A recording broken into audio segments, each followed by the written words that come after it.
Thanks. Always very nice to be back in Istanbul. So you had Thijs from KLM, and now you've got James from Air France. I spent 23 years in the maintenance department with the engineering technical director, managing the Airbus long-haul fleet in the hangar and online maintenance, in some repair shops, and my last position, I was director of innovation for Air France KLM engineering and maintenance. And now, since 3 years, I am with Dassault Systèmes on the MRO solutions that we're providing.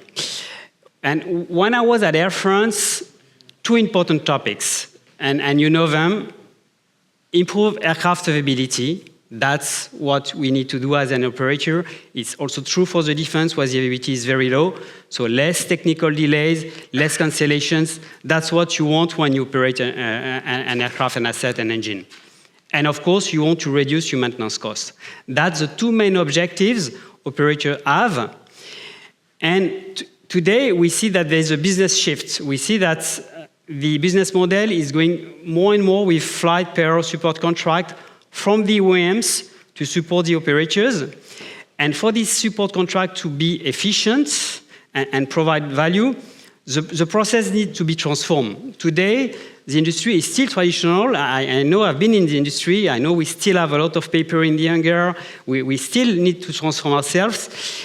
And that's what Dassault Systèmes is working on, helping you to transform your processes to be more efficient and to get to this goal. And that's what I will detail it in this presentation.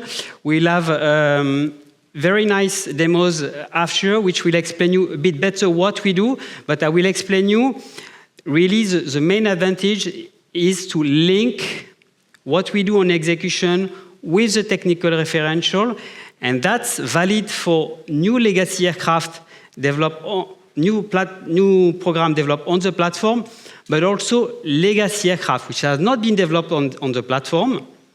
Operators do not have access to design data, but our solutions is able also to import technical data that we have on this legacy aircraft on the platform, manage the technical referential, and link it with the execution. And that's what we will explain you. So what to remember, it works both on new program where you have access to design data with the OEMs, but also on legacy program with operators, MRO, who do not have access to the design data. That's something very important to remember. The challenges, you know them better than me, so I will not detail them too much. Once again, more and more flight per hour support contract by the OEMs. You got very complex assets to operate with more connected. So you need to manage this data, and that's true. And we'll have more and more assets with data capabilities. And when we talk about data, it's not only, we also have all the, and we'll talk about it, all the text data, the unstructured data that we have from the tech logs. We need to use it more efficiently. We need also to attract talents in our industry. We see that the industry is missing talents, and for that we also need to provide them digital tools to be more efficient, to train them, to explain them what they need to do with 3D instructions, to make sure that they know exactly what they need to do per the configuration of the aircraft. And that's something we'll detail, and that's very important. Because once again, the assets are very complex. We see that we have some reliability issues. We all know the engine issue we had on the Pratt, and I'm sure we'll have more issues on some coming assets. So we need to provide very good solutions when these new assets enter into operations to fix these new problems and to make sure at the end the operator is not suffering. So that's the challenges. And once again, the idea is to go from the traditional way of doing maintenance to really a model-based maintenance, and I will explain you what is model-based maintenance in this presentation. It is true that we're better known on design and manufacturing at Dassault Systèmes. That's true, and we have the big advantage to have a digital continuity from design up to services. And when we talk about services, it starts very early in the process, because when you design your assets, you need to design it for services. You need to design it to be operational. And that's what we're able to do with our solutions, linking the service task to the design, making sure that when we have a change in design, the service tasks are being updated. And that's we will detail that in the SBOM presentation. So that's really the added value. But once again, it also works on customers who do not have access to design data. So we already have customers, we already have MRO customers only doing repair shops, and we help them to better plan the operation within the shops. So that's something we're able to do.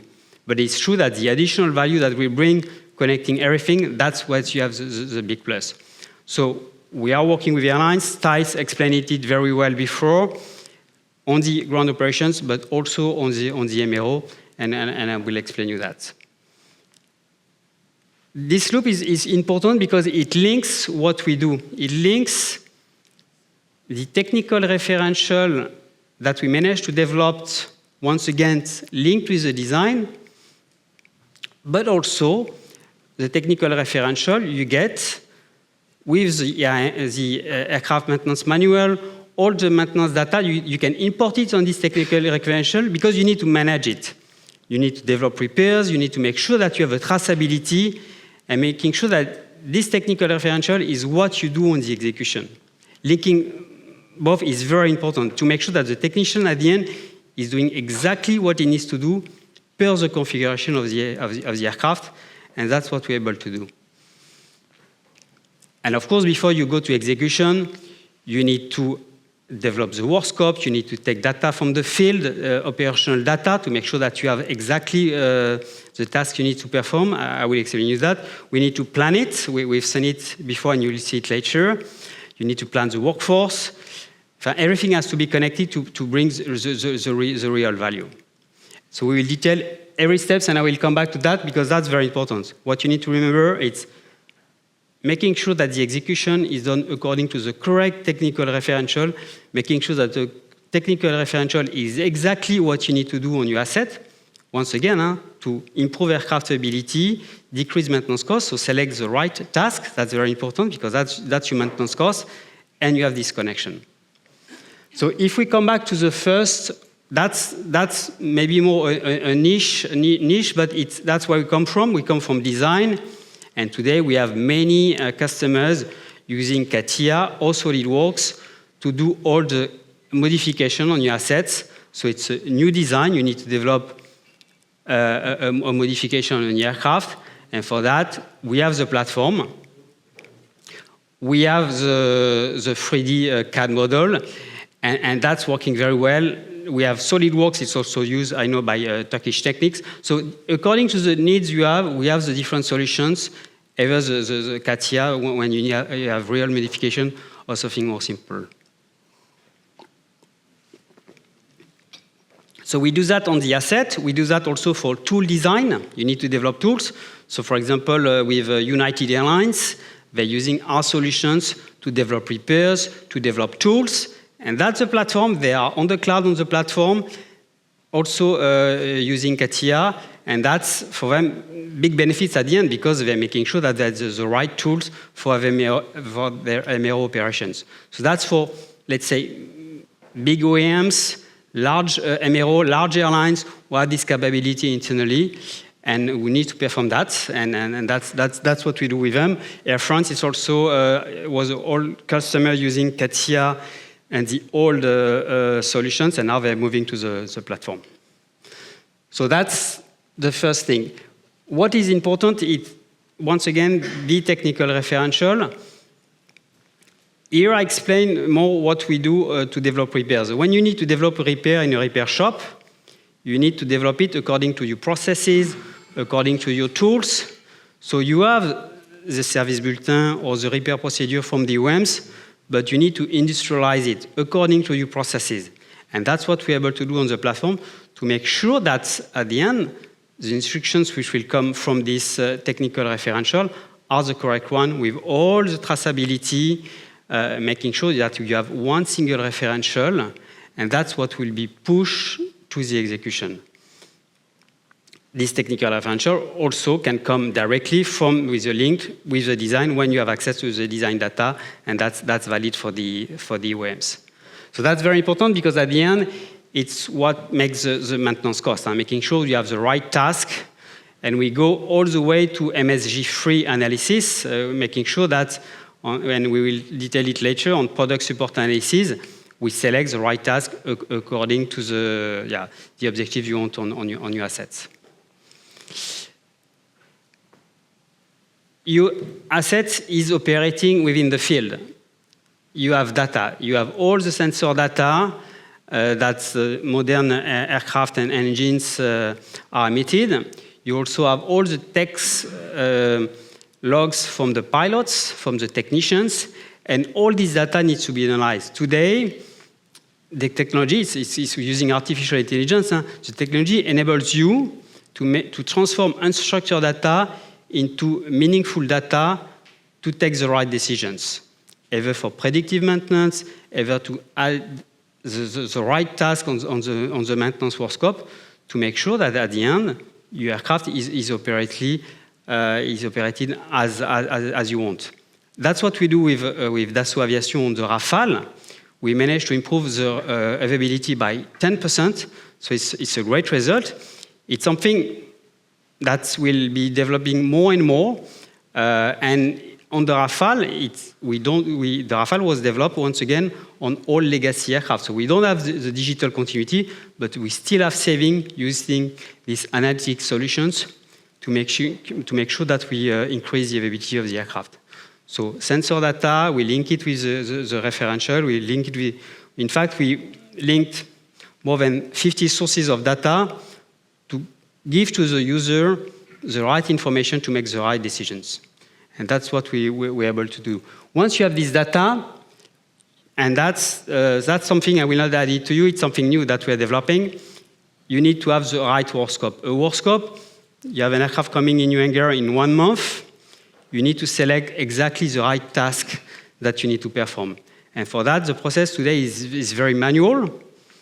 And with our tools, we are able to bring all the preventive tasks, all the corrective tasks that you have, all the service bulletins, to making sure that this task can be selected according to the number of mechanics you have, the number of days you have in the hangar, the tools you have available, the spare parts you have available.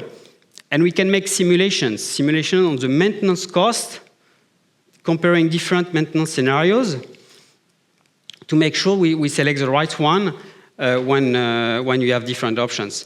And what is more important, once again, we are bringing new generation in our industry, and we need to train these people. And the knowledge of the experts will be gone, but we can capture this knowledge using these tools to make sure that the next one selecting the task on the asset is selecting the right task. Because at the end, that's what makes the maintenance cost check, and you don't want to miss a task. You don't want to have a task coming back 2 weeks later when your asset will be in operations. So work scope is very important, and we are able to link the selection of tasks with all the tasks you have in all the preventive maintenance. And we can come back to this point on the demo. Planning and scheduling, you'll have a very nice demo. So we are using, we have two software we're using. We'll detail one. You have all the constraints, once again, number of technicians, mechanics, tools, spare parts, and you need to deliver a part on time. So today it's mainly done using Excel, and the solution is able to provide the best maintenance plan to your planners to make the best decisions. And that's what we need to implement in a lot of repair shops. Some have done it, and the results are very good. And that needs to be expanded. And that's not very difficult because it can be a standalone solution. What you need to do, you need to have good data from your ERP. It works best from what we've seen in components repair shops. And once again, the customer using it are very pleased with that solutions. And that can be, for me, can be a quick win to start before developing the next stage. Because for all the things, and I will come back to that, you will not implement everything, but that can be a good start if you have a pain points on these topics. Workforce, I will not detail it much because Thijs did it very well and better than me, but everything he explained on the ground force in the airports is also valid for line maintenance technicians, making sure you have the right line maintenance mechanics according to the flight schedule. with the license of the mechanics, the airport, the distances, all the constraints you have. It's also valid in the hangar to making sure that you have the right number of mechanics according to the checks you have. So that's also something we can do in MRO, and if you have questions on that, we'll be very pleased to deep more into detail with Thijs. Execution, that's something very important. At the end, you need to provide the right instructions to the technicians with digital tools. Today, we see that in the repair shops, we still have a lot of paper. And the information we have from some ERP systems is difficult to use. So for the technicians, it's very difficult. And we have seen it. We've been in many repair shops, big engines, MRO repair shops. And it's very complex for the technician because at the end, they have to interpret the information they have because, once again, it's not linked with the correct technical referential. So they can have several technical referential, and they have to decide which maintenance task they need to apply according to the configuration of the engines they're working on. So we need to help them. We need to help them with modern MES systems, give them the right information, track this information, and everything has to be digitally. Today, in some repair shops using paper, they don't know where they are in the process because things are on paper, which is done in the ERP systems, and they don't know where they are. So they need to go in the shops to see where they are in the repair process. And that cannot continue with the volume we see will be arriving. So this MES system has been used, it's true, by the manufacturers first. Manufacturers are also developing MRO activity, and they have some repair lines where they're using in both because they have parts which have been flying, which are being repaired in the same lines, and they use the same systems, the RMS systems, to do the manufacturing, but also to do the repair of parts, and that's why they develop it. So that's, and once again, for the younger generation, we need to have these tools in place. You'll have a nice demo later on our software, and of course we can go one step further. When you have access to design data, you can use augmented reality to give the right instructions to the technicians. That's already used, and it's in place. Safran Landing System is using it. You have videos on YouTube. This one, if you have the time, we can show it. Once again, it's a tool to provide the right information to the technicians, to making sure that he knows what he needs to do, doing less mistakes. Spirit Aerosystems also on some inspections, that's more on the manufacturing side, but it brings a lot of savings to making sure they have the right information. And the technology enables to do that today. So we can, that's something, the only constraint, it's more for people who have access to the 3D, because that's the reference that you can project on. It's not mandatory, but it's from the use case you've seen, that's why you got the best results. And once again, we need to update the configuration of the assets you're working on to making sure that we give the right instructions to the technicians according to the latest modification standards. And this way, they have the 3D instructions based on the 3D model when you have access to the 3D model, as per the configuration of the asset. And that's changed a lot, because today, technicians, even at Air France, they can sometimes have 3 referentials to use. The one from the OEM, the one from Airbus, the one from the cabin modification department, because they did a cabin modification and they didn't mix and another modification done by another OEMs. So for the technicians, he's got 3 referentials, and okay, I am on this one. Oh no, so it's very complex. And the idea is to simplify the work of the technicians, having this information analyzed before, and you give them the right 3D instructions, the right spare parts to replace, the right tools to use. It's again flight safety, and that's with the 2 advantages I explained before. Flight safety is a must. So if we can bring technology which improve flight safety, that's for sure it's a must. So you've seen it, and we managed to link everything, and that's our goal, and from design up to services. But of course, you will not do everything at once. You have to select on this topic where do you have the most pain points, where do you need to start, and we can help you to work on that. With our customer, Thijs explained before, we do a value assessment on one department where you think we have the most savings, and you start from there. It can be on planning, can be on execution, it can be on the referential. You will not implement everything at once, but you know that on the next step, you can have an additional value. And when you can link everything, that's where you have the real value. And some customers, in some specific case, are going there. And we know that it's easier when you start a new program than when you have all the legacy transformation to perform. I explained it before, on the platform, we can import technical data that you have from legacy program on the maintenance data model on the platform. So that's not only true for legacy program. And then do all the simulations, everything I explained, to select the best maintenance scenario. That's something possible, and there are customers we're working with on that. The standards, I will not detail it, but it's something very important for the UMs, and of course we're complying with the standards. That's something we follow, because that's what they expect from us, and so the platform is able to follow these standards, which is something mandatory in the industry, mostly for the UMs, but S1000D is also true for the airlines, because that's what they need to follow.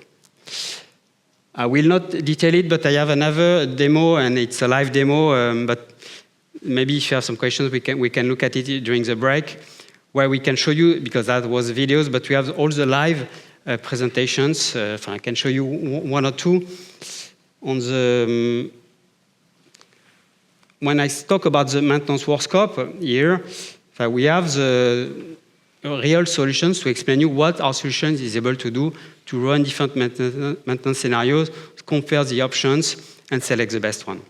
So that's something we can detail later. And once again, what you need to perform, it's linking all these topics together.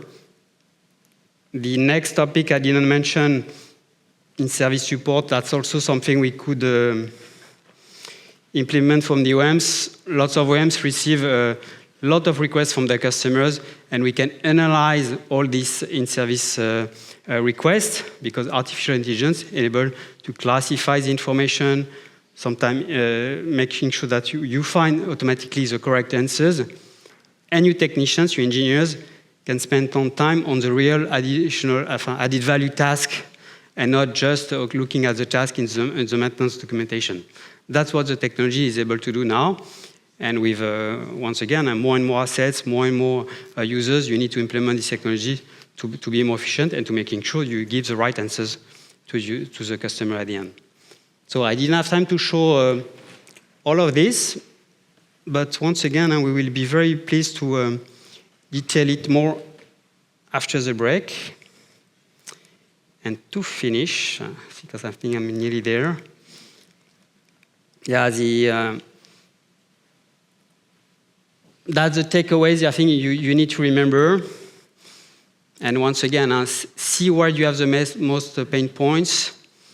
Talk to us, and a value assessment will help you to define what we can do, starting with a proof of concept on one department, see the value, and then you can move to the next one, once again knowing that we can bring additional benefits, linking different bits together, as I explained before. So thanks again. You have a questions? That's time for questions. Yeah. Where does the data come from? Once again, the data comes from either the OEMs, if we're talking about design data. The service data comes from the operator data, and this data very often is shared with the OEMs when the OEMs have a flight per support contract. If not, they cannot perform the service availability objective that they have. So it's also the ownership of the data. So the data, and it's true that in defense, the data which is sent by the defense to the OEMs is not everything. Sometimes some of the data is sensitive. So that's what we do on the platform. We also making sure that On the Rafale, you have different OEMs, and they need to have access only to the data they have the rights. And we're able to control that on the platform. Thales has not the same data than Dassault Aviation or Safran, but we control this access of data to making sure that the one who needs to have access to this data and have the rights to have access to this data has it. And that's why Dassault Aviation chooses us, because that's something very important. So, and you're right, the operator needs to give access to the MRO provider or the OEMs doing the maintenance services. And today, the fact that the data is not shared, that's why we're a bit late on that topic in the industry. And they are? Printed. I see a lot of printed materials. And, Yeah. Hard to match with the digital. Yeah, and you have the text logs I mentioned, which are on papers sometimes, and if you don't analyze this information, you're missing data, for sure. Yeah, you had another question, yes? Similar question. The digital twin is very interesting. Having digital twin of an engine of an airplane would help much in maintenance and training. But where does the digital twin come from? So when we talk about the virtual twins, it's either the full 3D representation of the engines of the aircraft, so that's come from mostly from the OEMs, but it can also be on a system. You can also do a virtual twin of the systems, and even at Air France, that's what we used to do some predictive maintenance on one system, because you have issues on one system, and you need to work on these systems. So it depends which virtual twin you're talking about. If is it the complete one, or because at the end, I think it will be a combination of virtual twins. You have the virtual twins for the supply chain, the virtual twin on some systems, the virtual twin of the aircraft. But at the end, all this information needs to be used to select the right one, to perform the right actions. That's what maintenance is about. As the airline maintenance engineering department, or as the MRO, do I need to create the digital twin myself, or do I get it from the MRO, from the OEM? Or do you know anybody who gets it from the OEM? Because the OEM, Boeing, Airbus, normally will not give it. You're right that the OEMs are not sharing the 3D data, that's true, but you can still, once again, work on some virtual twin of one system that you want to improve, and you have the virtual twin of these systems. It will not be the full 3D representation, but you don't really need that to take the right actions. But you'll have the virtual twin of the systems, with the information, the operation information, to select the right action. And at Air France, we managed to do that, so we know it's possible. Did you create it yourself, or did you receive it from the manufacturer? No, we did it ourselves. Once again, it was not the 3D representation of the aircraft. It was only the systems we were interested in. But you did it? We did it, yeah. We had to do it because once again, even Air France, we don't get it from the OEMs. They don't share this information because it's IP and they protect it. Yeah. But still, things can be done without the design data. Do you have other questions? Because we have great examples, and I wanted to explain you the overall story, and now we will deep dive more into the specific examples on service engineering, on planning, on execution. My video was not so clear, but you will. I know that you will see it more clear in the next demo presentations. So thanks again, and I will be there for a break after if you have any specific questions. Thanks again.